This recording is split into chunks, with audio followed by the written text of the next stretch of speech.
Disney is all abuzz with Buzz. That's Lightyear, the movie that failed dearly to Disney and cost them a pretty penny.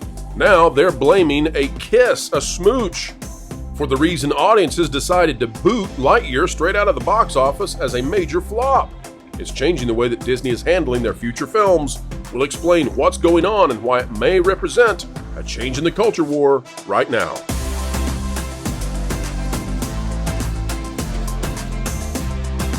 Hello, ladies and gentlemen. Welcome back to the channel that is dragging Hollyweird back to the mainstream middle, the sensible center, where money is made. And in this case, you can see that, yeah, it's working. Now, we're not claiming to be the only channel succeeding in this. Of course, there's a wide variety of channels, a kaleidoscope of truth tellers out there trying to bring family content creators back to where they can be successful. And that is, by the way, the broadest possible audience. That means you have to do universalisms and not be divisive. And do not be creating content that, well, creates a controversy, because 5-year-olds do not go to controversies. Their parents won't allow that to happen because parents don't want to have those uncomfortable conversations in the car. Even the parents that agree with what's put into controversial children's movies, even when they agree with it, they still don't want a corporation telling their child about it before they can, and they don't want to have that conversation in the car. They want to go to McDonald's, or they want to go to Target, or they want to go wherever it is after the movie to give the kid a snack and a meal. That's it.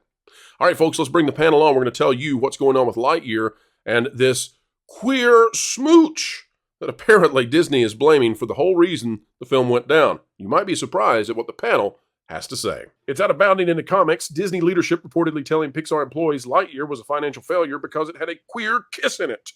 Well, that's one takeaway.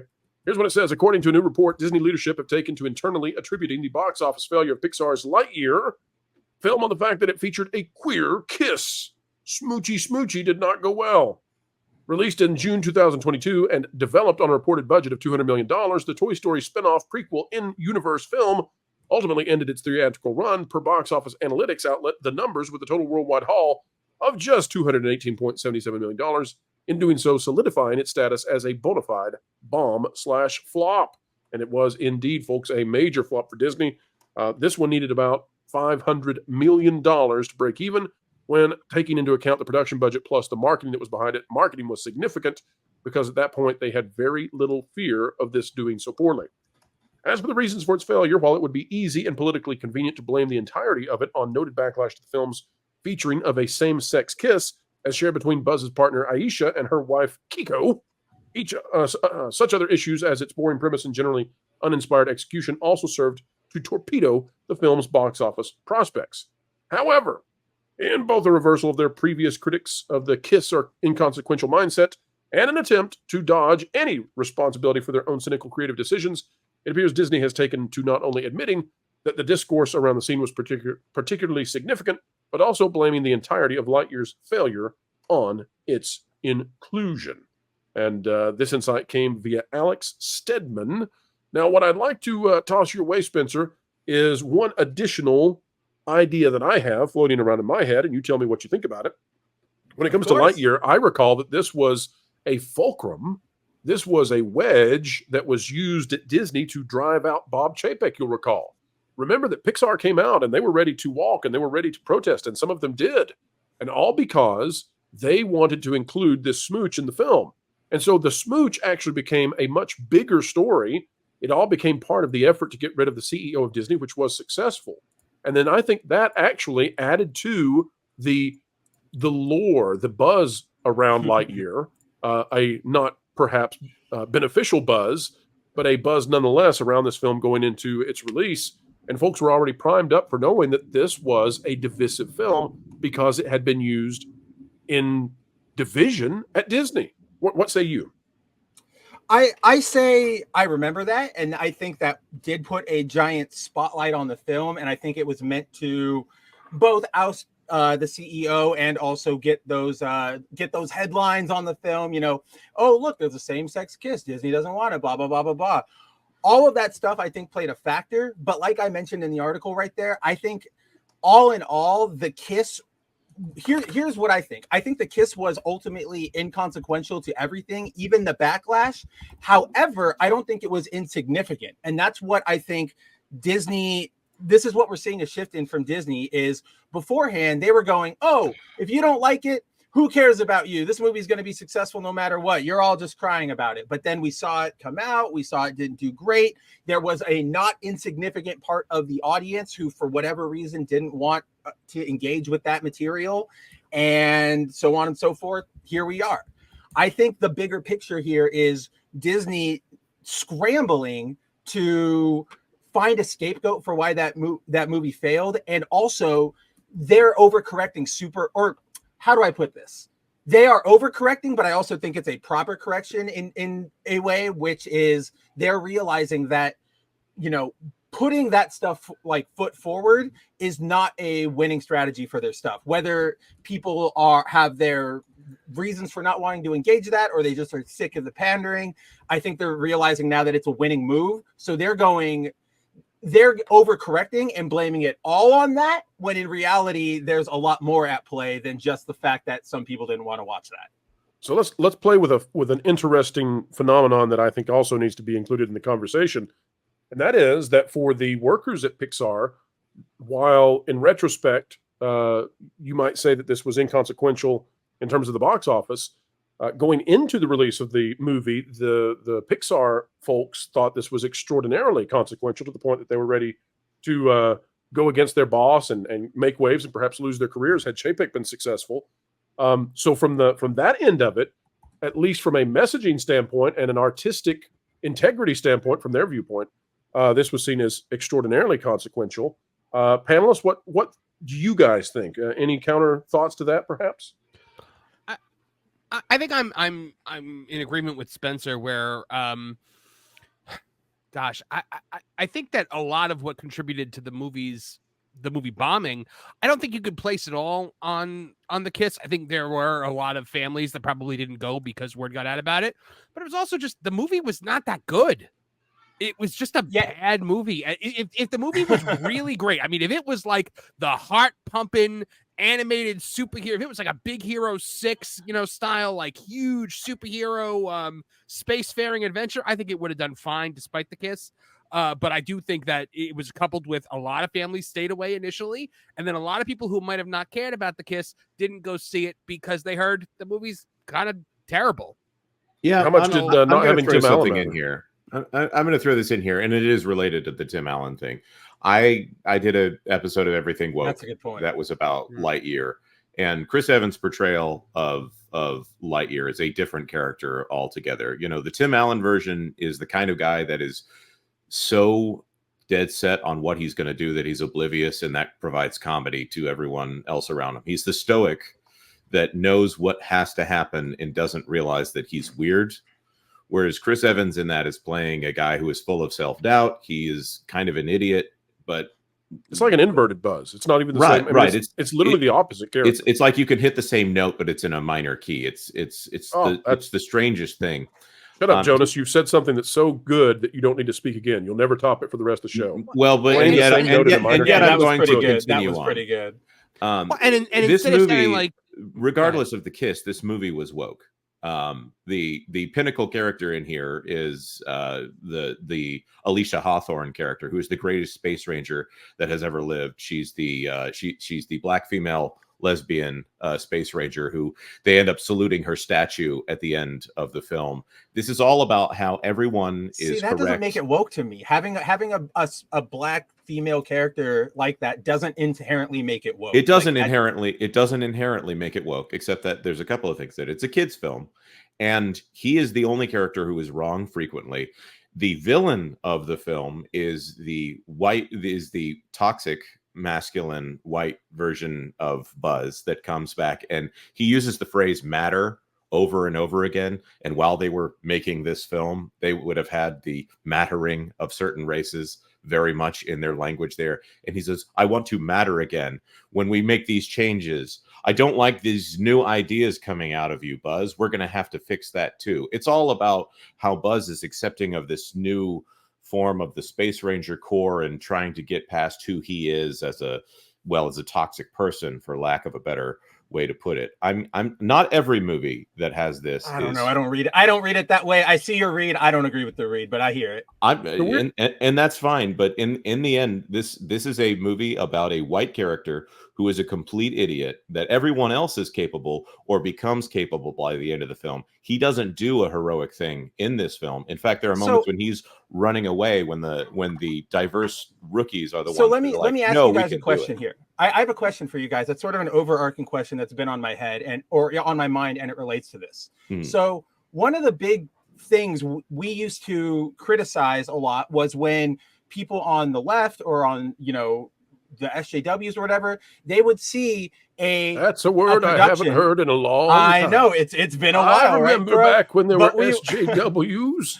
But we would hear them go, "Oh, there is one black character in this show and he's acting like a moron. This is a racist thing." And all of us would go, "Okay, no, that's not racist. That's just one character." Why did we start going, okay, now if we see a white character being treated dumb, we're going to go the exact same way? Like, this has been something that's bothering me because that was sort of the same thing we always criticized.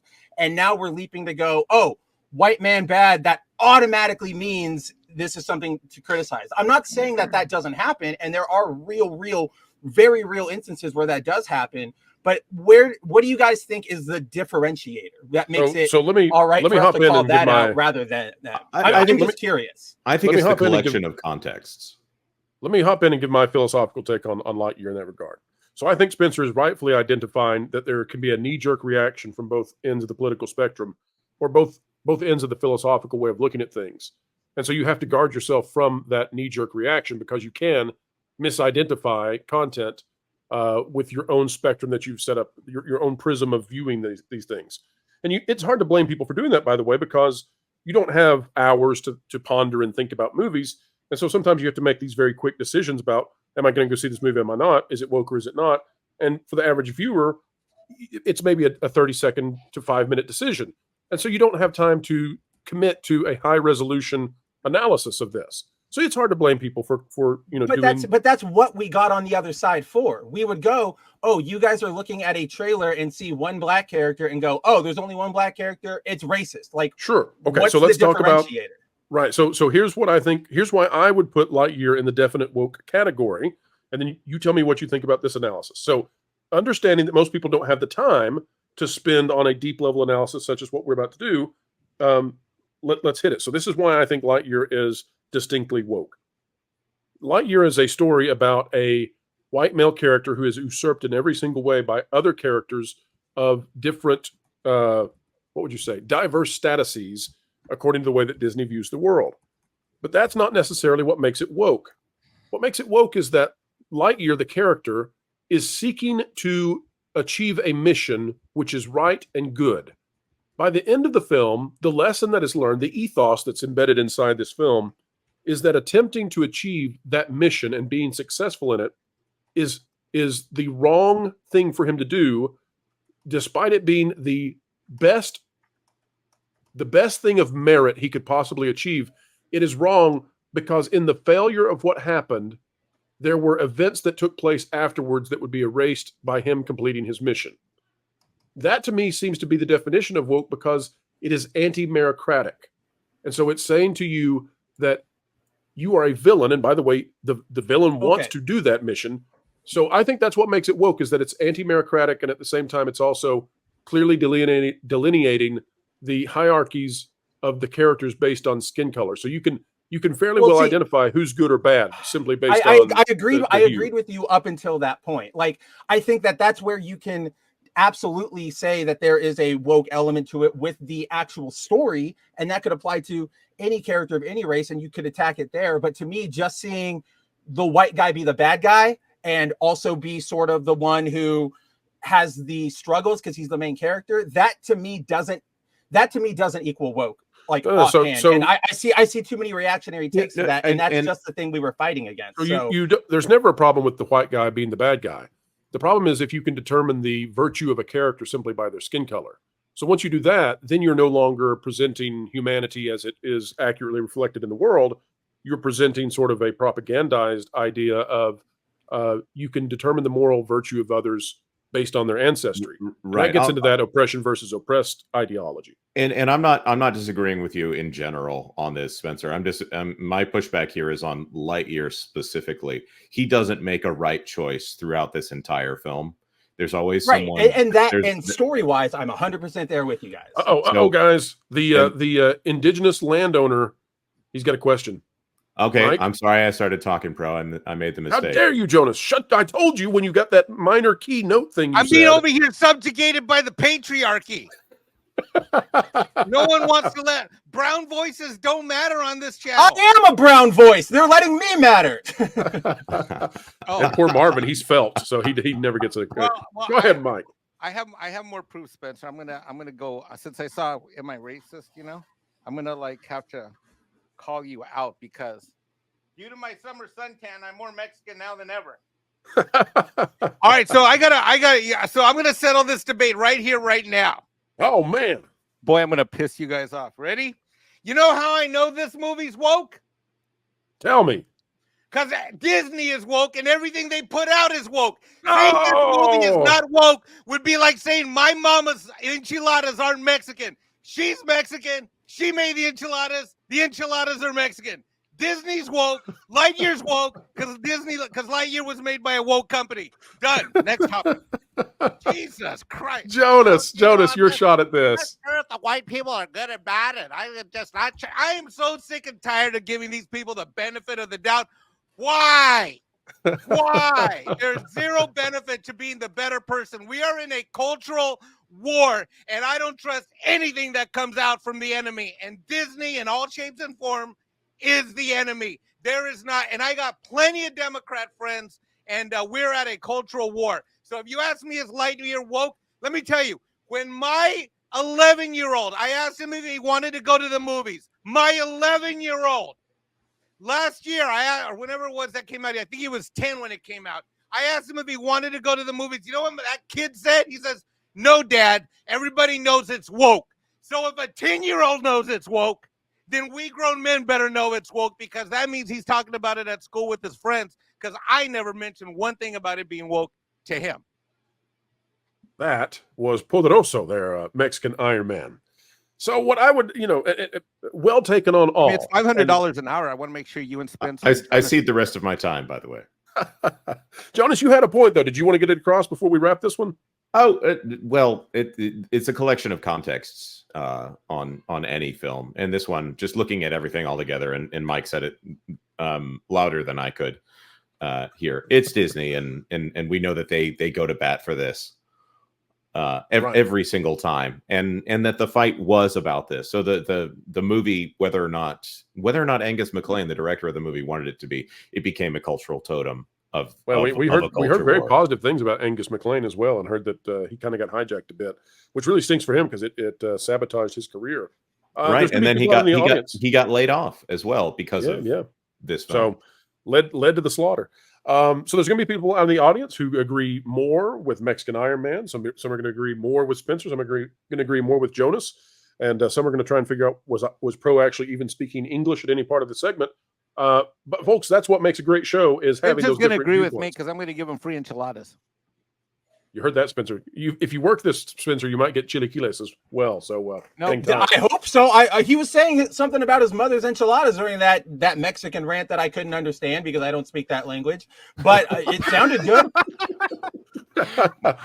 My favorite sign ever was a no soliciting sign that had an addendum put onto it, except for the enchiladas lady.